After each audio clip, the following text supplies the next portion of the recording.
Sitting here at this most beautiful, peaceful, serene lake called Lanier Lake, listening to the voices of the underground cemetery from the people who once lived in a village called or a city called Oscarville in 1912. As I'm sitting here, I am listening to the voices that are crying out, that are screaming, and these voices are crying and screaming that they were minding their business.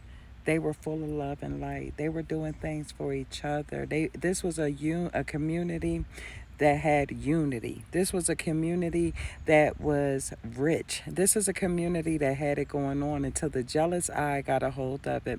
And when the jealous eye got a hold of it, you guys, look what it created. Over a whole city, a whole town, a whole village. Do you understand what is underneath this water? Buildings of schools, people, houses, a cemetery is literally underneath this water. And no man, it's so crazy how big and wide and far this lake goes.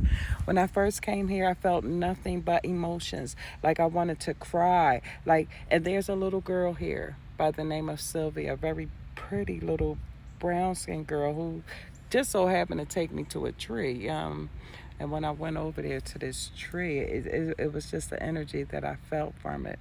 I specifically came to this lake to tap into the spiritual realm, to tap into my folks. Okay, and I call them my folks because the color of them was just like me. No matter what my mommy or my daddy looked like, they had brown skin, just like me. And it's crazy that today people are still being hated, lynched, and killed because of their brown skin. That just don't make no sense, okay? The other day I was at the park. There was a white boy, a black boy, and a Mexican boy. Not a coincidence, huh? That all three of these people are hanging together, right? So as I'm going to the park, me and my children going to the park is filled with white people. And I noticed right away, soon as we pulled up and soon as we walked into the park, these white people got very uncomfortable, as if that they were about to leave, okay? My thing is, bye. By all means necessary, please remove your ignorance when I step in the building. Please do, by all means necessary. Long story short, these boys was playing music, minding their business. Mind you, this is a public park where every and anybody can go. Woo! Oh, I felt that. So as these boys was playing their music, right? The white lady says, if you don't turn that down, or if you don't get out of here with your music, I am calling the cops. So I'm at the other end of the park, mind you, with my beautiful Eloisa. So I'm at the other end of the park, and I see the three little boys running and scrambling. So I'm like, okay, did something happen, or maybe they late for something? So then the little boys started walking towards me, and they said, excuse me, ma'am, is my music bothering you? I said, not at all. I mean, actually, it's good for the soul. You know what I mean? I want to actually dance to their music. So he said, well, the lady down, and this is the little white boy, okay? Mind you, this is the little white boy that said that to me. Then he said, the lady down there said, if we keep playing our music, she's going to call the cops. I said, well, y'all just kids. I swear these babies had to be between 13 and 15. I want to say 13 and 14, not even, or maybe 12, 13, and 14. They could have been their ages. But I'm like, but you guys aren't doing nothing. They not gang banging. The music wasn't offended. The adults was listening to the music more than the children were. The children were playing, sliding, swinging, and running around and all other types of shit. So these kids, the babies wasn't paying attention to the music. It was the adults that was paying attention to the music. Well, let me tell you what the white lady did to me as I'm walking past. Now, this woman literally seen those boys sitting there at the park, right?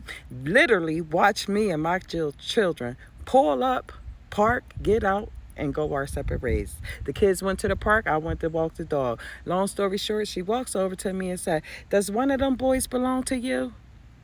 And I wanted to say to her, didn't you just see me walk in the park with children, my grandbabies, and my daughter? 3 of them. Did you see me walking here with big kids? Long story short, because one of the boys was black, she assumed and thought automatically that I brought those boys there. And I brought those boys there to be ignorant. I brought those boys there to be rude. Those boys came there to play and have a good time. You understand? Thank you, Spirit, for coming through like you always do, because Spirit always come through. I am so sick and tired of people racially profiling people. Just because you black don't mean you ignorant. Just because you black don't mean you violent. Just because you are black don't mean that you are the problem. Obviously, it is the people around us who think that we are the problem. Y'all are the problem. Because why would you look at 3 little boys and just because they listening to music think that they are a problem, think that they are dangerous, and that you should call the cops on them? Them little boys ran for their life. This is how afraid black boys, Spanish boys, and even some white boys that hang around the black boys and Spanish boys, they scared of the cops. Okay? They running from the cops. So why would you try to place that type of fear in a child? Don't you want a child to trust a cop? To be able to believe in a cop? But no, see, these children don't trust or believe in cops because they see what the cops are out here doing. You understand? And then you got people calling cops on these innocent people who aren't doing nothing. You're calling the cops and making it seem like these boys had guns and they're about to kill the whole playground. You're lying. Put 100 on 10 to get somebody in trouble. Like, why would you do that?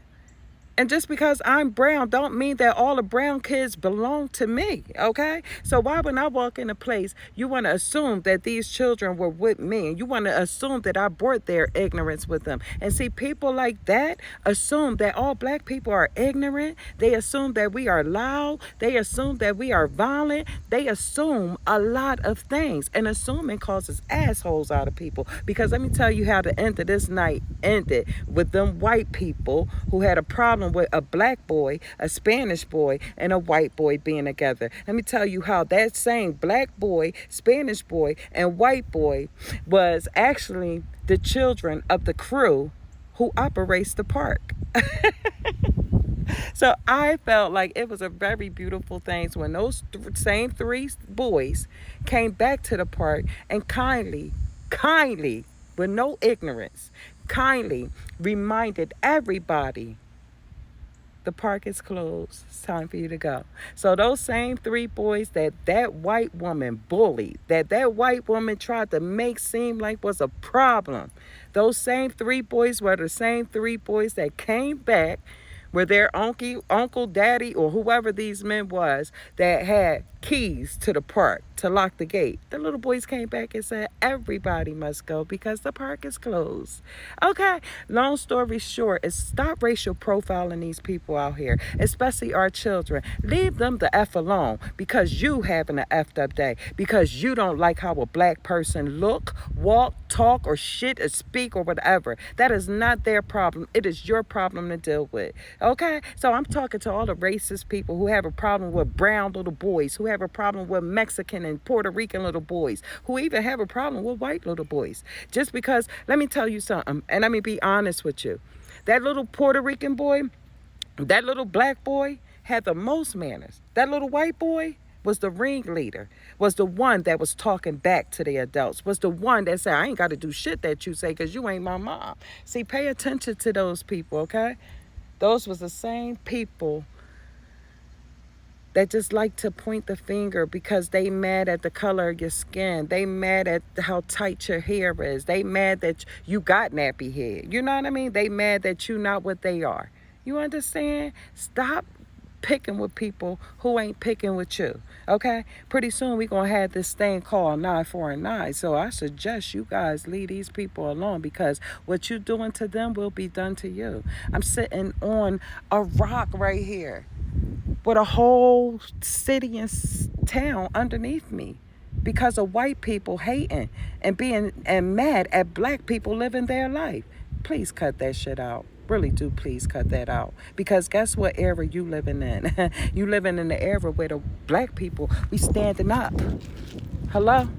We fighting back. And guess what we taking back?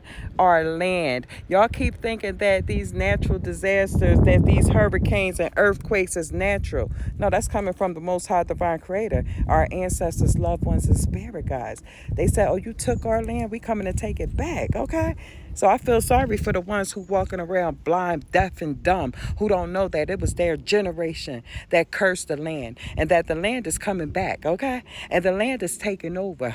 What righteously belonged to the people will be returned to the people. Namaste, love and light. A message from beyond.